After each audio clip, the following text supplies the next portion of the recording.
আসসালামু আলাইকুম। সবাইকে ওয়েলকাম করছি ক্রিপ্টোকারেন্সির আজকের মার্কেট আপডেট ভিডিওতে। ক্রিপ্টো মার্কেটে আমাদের এই সাইকেলে সবচাইতে বড় সমস্যা হলো অল্টকয়েন গুলো। এই সাইকেলে আমরা ইথেরিয়াম সহ সমস্ত অল্টকয়েন গুলোর পারফরম্যান্স দেখতেই পাইনি, অর্থাৎ বাজে পারফরম্যান্স দেখতে পেয়েছি। অলকয়েন গুলো মাত্র স্ট্রাকচার শিফটিং এসেছিল, আর ইথেরিয়ামকেও আমরা ইনস্টিটিউট লেভেলের তরফ থেকে আসলে আমরা দেখতে পেয়েছিলাম স্ট্রং। কিন্তু এই মুহূর্তে আবার আমরা এখন ইরান এবং ইসরায়েলের মধ্যে উত্তেজনা দেখতে পাচ্ছি। মাত্র কয়েকদিন ধরে আমরা আসলে এক্সপেক্ট করতেছিলাম যে আমাদের অলকয়েন গুলো সম্ভবত খুব দ্রুতই এখন পাম্প দেখাতে পারে, কিন্তু এখনই আবার ইসরায়েল এবং ইরানের মধ্যে উত্তেজনা সৃষ্টি হয়ে প্যানিক সৃষ্টি হয়ে আবার মার্কেট ডাম্প করেছে। মার্কেটে আমরা আসলে এই ডাম্পটা কতদিন পর্যন্ত থাকতে পারে? দেখুন, ইসরায়েল এবং ইরানের যে উত্তেজনা, এটা যদি বৃদ্ধি পেতে পারে তাহলে বেশ কিছুদিন হয়তোবা মার্কেট এই ইফেক্টটা মার্কেট আসলে এই মার্কেটের উপর পড়তে পারে। ঠিক আছে? তাহলে মার্কেট আরো কিছুটা হয়তোবা কারেকশনের দিকে আসতে পারে অ্যাজ এ ফান্ডামেন্টালি। যদি আপনি দেখুন, এখন প্রশ্ন হলো মার্কেট আসলে কবে থেকে পাম্প আসা শুরু করবে? তো এই বিষয়টা একটা ইম্পোর্টেন্ট কোয়েশ্চেন যে ভাই মার্কেট কবে থেকে পাম্প করবে? সো এই বিষয়টা বুঝতে হলে আমাদের অবশ্যই গ্লোবাল পলিটিক্যাল বিষয়াদি এবং গ্লোবাল ইকোনমিক্সের সম্বন্ধে বিস্তর ধারণা থাকতে হবে। আমাদের এই মাসে সিপিআই ডাটা গত মাসের চাইতেও কিন্তু কিছুটা পজিটিভ এসেছে। আর সিপিআই ডাটা গত মাসের চাইতে পজিটিভ মানে কি? সিপিআই ডাটা পজিটিভ আসলে মার্কেট কিছুটা নেগেটিভ হয়। এটা একদমই স্পষ্ট। তো যদি যেহেতু আমাদের সিপিআই ডাটা কিছুটা পজিটিভ এসেছে, সো সেন্টিমেন্ট মার্কেটের এমনিতেই কিছুটা নেগেটিভ। আবার আমাদের সম্পূর্ণটাই তাকিয়ে থাকতে হবে রেট কার্টের দিকে। তো আমাদের এফওএমসি মিটিং রয়েছে। আপনারা যদি চলে আসেন ফরেক্স ফ্যাক্টরিতে, সেই ক্ষেত্রে দেখতে পারবেন আমাদের বাংলাদেশ সময় সেদিন ১৯ তারিখ হয়ে যাবে, যেহেতু রাত ১২টার পরে আমাদের এফওএমসি মিটিং থাকবে। সো এফওএমসি মিটিং এ আমাদের রেট কাট হওয়ার সম্ভাবনা খুবই কম।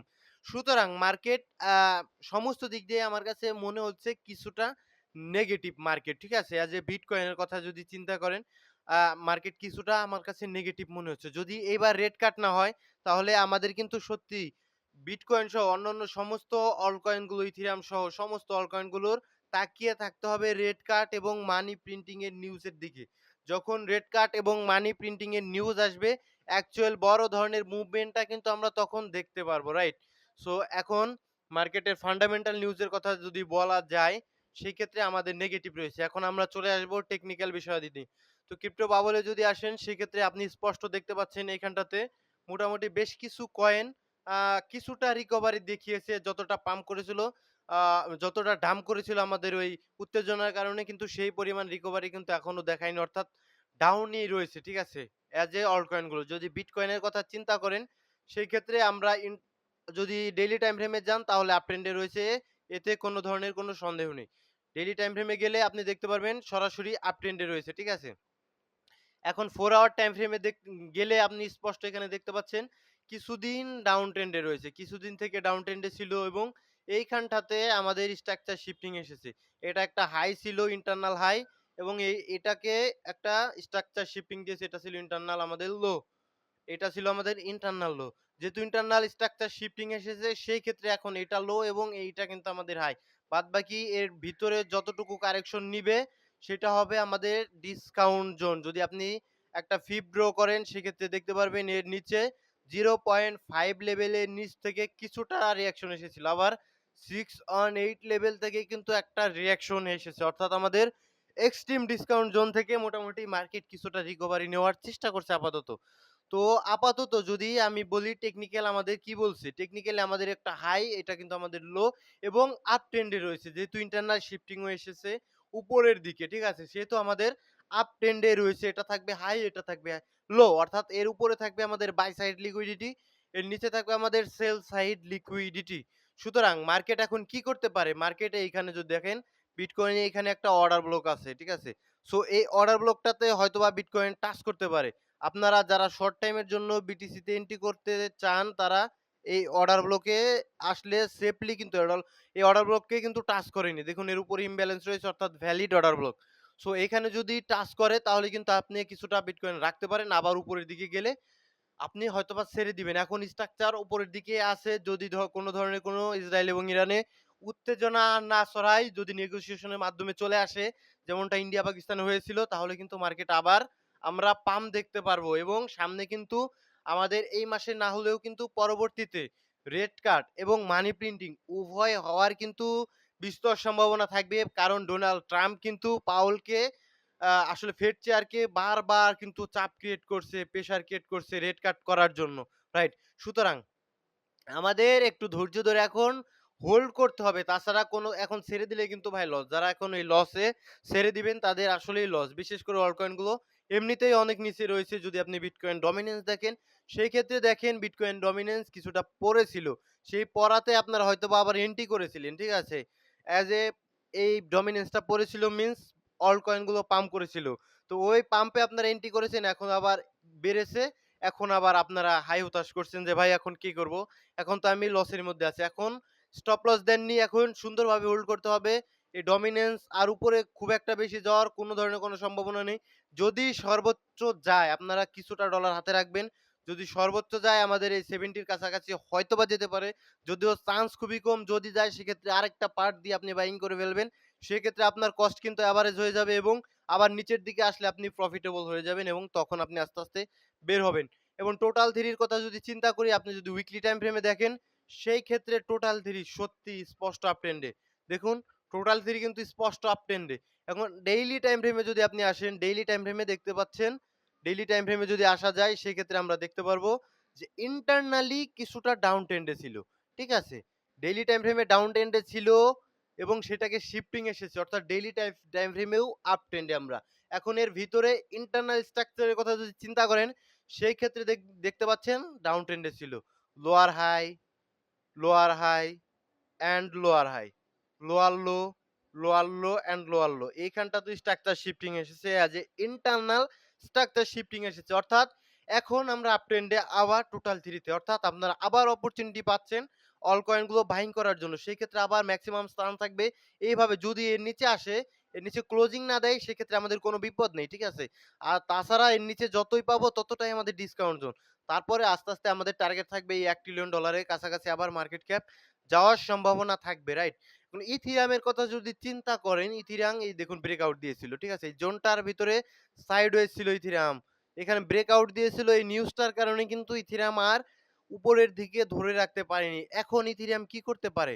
সিম্পলি এখন সিম্পলি যদি দেখেন ইথিরিয়ামের নিচের দিকে সেল সাইড লিকুইডিটি সেটা কিন্তু এখন পর্যন্ত নেয়নি। যদি এইটা নিতে আসে $2300 এর আশপাশে ইথিরিয়ামকে সর্বনিম্ন এখন কারেকশন আমি দেখতে পাচ্ছি। যদি আসে এর নিচে ইমিডিয়েট বেসিসে কিন্তু আবার এরকম উইক দিয়ে উপরের দিকে উঠে চলে যেতে পারে ইথিরিয়াম। ইথিরিয়াম এখন স্ট্রং। ইনস্টিটিউট লেভেলের তরফ থেকে ইথিরিয়ামকে ভালো লেভেলের বাইং হচ্ছে।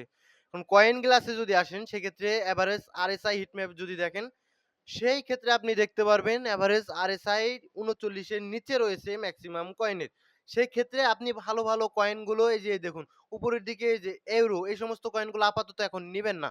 কারণ এগুলো কিন্তু ওভারবট পজিশনে অলরেডি চলে গিয়েছে।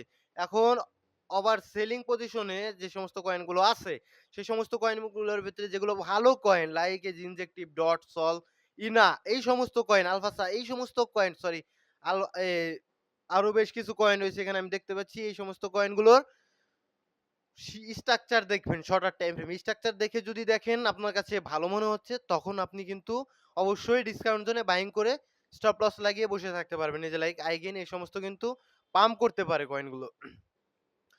যদি আপনি ইথেরিয়াম বিটকয়েন ইটিএফ ফ্লোতে আসেন সেক্ষেত্রে আপনি স্পষ্ট দেখতে পাচ্ছেন যে আমাদের গতকাল অর্থাৎ ১৩ তারিখের যে আমাদের বাইং সেটা কিন্তু বিটকয়েনে বাইং এসেছে, সেলিং আসেনি। ব্ল্যাকরক কিন্তু বাইং করেছে, ফিডেলিটি বাইং করেছে, গ্রেস্কেলও বাইং করেছে। ওভারঅল ৩০১ মিলিয়ন ডলারের মতো আরো ইনফ্লো হয়েছে। সো এটা ভালো জিনিস, ঠিক আছে? এত মানে উত্তেজনার ভিতরে যে মানে ইনস্টিটিউট লেভেলের তরফ থেকে বাইং আসছে এইটা ভালো। সম্ভবত সামনে ইউএসএ তে আমরা ভালো কোনো নিউজ পাবো। ঠিক আছে? এই কারণে হয়তোবা তারা বাইং করছে। ইথিরিয়ামের কথা যদি চিন্তা করেন, ইথিরিয়াম গতকাল শুধুমাত্র ফিডেলিটি সেল দিয়েছে $8 মিলিয়ন মতো। আর অন্যদিকে গ্রেস্কেল কিন্তু বাইং করেছে। ব্ল্যাকরক বাইং করেনি, গ্রেস্কেল ৬ মিলিয়নের মতো বাইং করেছে। সুতরাং খুব খুব টেনশন করবেন না। যারা আসলে দীর্ঘদিনের জন্য হোল্ড করছেন অল্ট কয়েন গুলো, তারা আপাতত বের হওয়ার কোন ধরনের কোন চান্স আমি দেখছি না। আমি নিজে বের হব না। আমি বের হব কিন্তু পরবর্তীতে পাম্প আসলে, আপাতত না ভাই। অল্ট কয়েন গুলো এমনিতেই অনেক নিচে আসে। যদিও সমস্ত অল্ট কয়েন গুলো নয়। যেগুলো স্ট্রং ফান্ডামেন্টাল ইউজ কেস যুক্ত অল্ট কয়েন রয়েছে মার্কেটে অনেকদিন ধরে আছে। সেই সমস্ত অল্ট কয়েন গুলো কিন্তু আপনি রাখতে পারেন। সো এখন কমেন্ট পড়ব। অল্প কিছু কমেন্ট পড়ে কিন্তু ভিডিও শেষ করে দেওয়ার চেষ্টা করব। সো যদি কমেন্টে আসা যায় পাইথ কয়েনটা কেমন? সল ইকোসিস্টেমের একটা কয়েন ভাই। পাইথ নেটওয়ার্ক ভালো একটা কয়েন। যদি আপনি স্ট্রাকচারে আসেন, সেই ক্ষেত্রে মিনিমাম এইখান থেকে যদি উপরের দিকে উঠে আসে, মার্কেট যদি আর কারেকশন না নেয়, সেই ক্ষেত্রে আপনি ফিফ ড্র করবেন। ফিফ ড্র করলে দেখতে পাচ্ছেন 0.5 লেভেলের উপরে, অর্থাৎ মোটামুটি যদি দেখেন ৩৩ সেন্ট। ঠিক আছে? ৩৩ সেন্টের কাছাকাছি চলে যায় আমাদের প্রিমিয়াম জোন। কিন্তু আমরা টার্গেট রাখবো ২০ সেন্ট, ২৫ সেন্টের কাছাকাছি। খুব বড় টার্গেট আমরা রাখবো না। যাতে আমরা সেফলি এই কয়েনটা থেকে বের হয়ে আসতে পারি। এজ এ এইখান থেকে যদি পুশ নেয়। তাছাড়া কয়েন ভালো, সাপ্লাই আনলকিং কিন্তু অনেকদিন পর রয়েছে। সামনের বছর সম্ভবত। আবার বড় ধরনের যেটা আনলকিং রয়েছে সেটা আবার সামনের বছর এইখানটাতে আপনি দেখতে পাচ্ছেন আমাদের বড় রকমের যেটা আনলক রয়েছে 28% ম্যাক্স সাপ্লাই, সেটা কিন্তু ২০২৬ সালের মে মাসের ২০ তারিখে।